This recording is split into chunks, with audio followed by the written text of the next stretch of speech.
Elliot has really, really inspired me. Yeah. Maybe in a similar way to how I've inspired you. For sure. And I looked up to him a lot. Recently, he had me interview someone. He said, Chris, like, I want you to interview this guy. His name is Nathan. That's his American name, but he's actually African. Yeah. And I was like, okay, I'll interview him. I didn't know what to expect. And I had about a 1-hour conversation with Nathan. And he goes on to tell me his story. Nathan is born in South Africa. Yes. And at the time, South Africa was very, very racist. Yeah. And they had a lot of segregation. And black people were treated very poorly there. So him and his family tried to flee to London. His dad passed away. And so it was just his mom, himself, and his brother in London. And he had always been attracted to cooking. So that was kind of his outlet growing up. By the time he was like 13, he could cook a handful of things. By the time he was 15, he could cook anything. Yeah.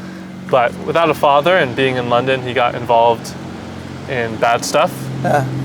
And that kind of set him on a bad journey for a little while. Yeah. And when he was 21 years old, he decided like, okay, well, the direction I'm going is not good. I want to pour myself back into cooking. So he spent the next 10 years trying to become a Michelin star chef. He started at the very bottom. Michelin star is the highest level chef you can become. And he started at the bottom. And he said he was treated really poorly in the beginning. He would, in London, there's something called tea time. Yeah. Where 5 to 8 p.m., all the elderly people, even younger people, they will have tea. And he would stay after work for an extra 3 hours unpaid to make tea and cookies and cake for all these elderly people. Mm-hmm. But if he was 5 or 10 minutes late to work in the morning, his managers would like yell at him. Mm-hmm. So he never felt appreciated.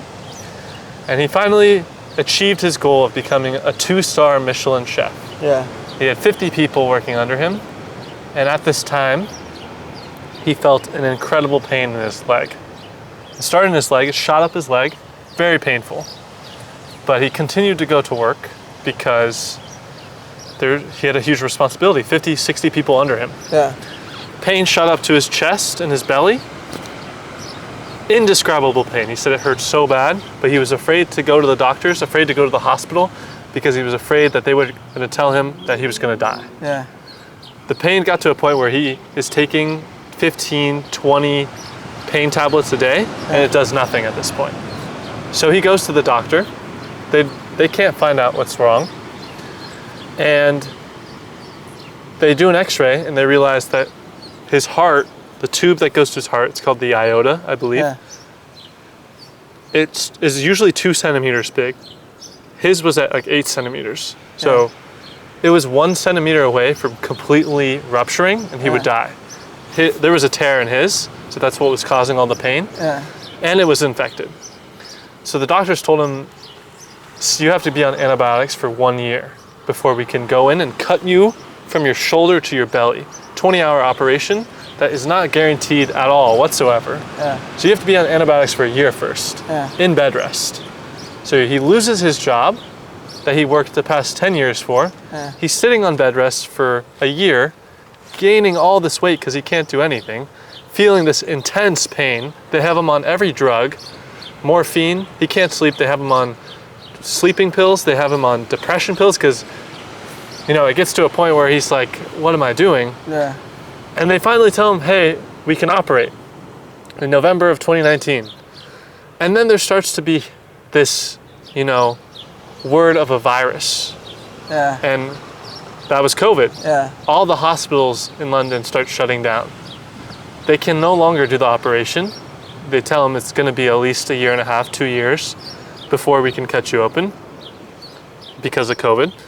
And now he's in a room with 5 other patients in bed rest at that hospital. He has no money.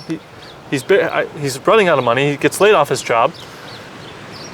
And he says, one of the people in the room starts to cough. And he tells the nurse, I think this guy is getting sick. She's like, no, we vetted him. It's not possible. All of them catch COVID. 3 of them die. He says he catches COVID while he has the ruptured heart, while he's on the antibiotics. And it was like 2 weeks of even crazier pain. And, you know, he said at this point in time, everyone had abandoned him. His parents weren't, no, his mom was back in Africa. His siblings didn't care, his friends, his girlfriend had broken up with him. And he was depressed. He's praying to God for him to end this suffering. Like, please, please take me. I can't do this anymore. And he said every day, Elliot called him. Every single day, Elliot called him and told him, hey man, you got this. Success is just right around the corner. Keep going, like I believe in you. Success is right there. You're almost there. It's within your grasp. Keep going. And he said the only thing that kept him alive was Elliot and Elliot's wife, Nicole, calling him every single day. And Elliot would send him videos. Elliot would get, you know, Mike Postner to send a video like, hey, you're doing this, like keep going. Like Elliot paid for his hospital bills, you know, got him up into this apartment after they did the surgery, and it was healing time for him. And so he started learning about herbs and what foods heal you. And every day, you know, Elliot continued to call him. And like, that's what I want to be like, you know, someone who is like that. Like, that's what I'm aspiring to be, a person like that, because, you know, and Elliot doesn't even tell anyone about these things. He just does them not for recognition either. He does them purely because it's like helping people. And when I heard that, I was like, wow, like this is what I'm trying to be. This is what I want to be like. Dude, I had no idea where that story was going, and that is the most beautiful ending I could ever hear. And that's very, it's almost like Jesus-like. It's almost like that's like how God, to give and expect nothing. It says, like, the Bible says to give and don't even let your left hand know what your right hand is doing. That's just such an amazing story, and wow.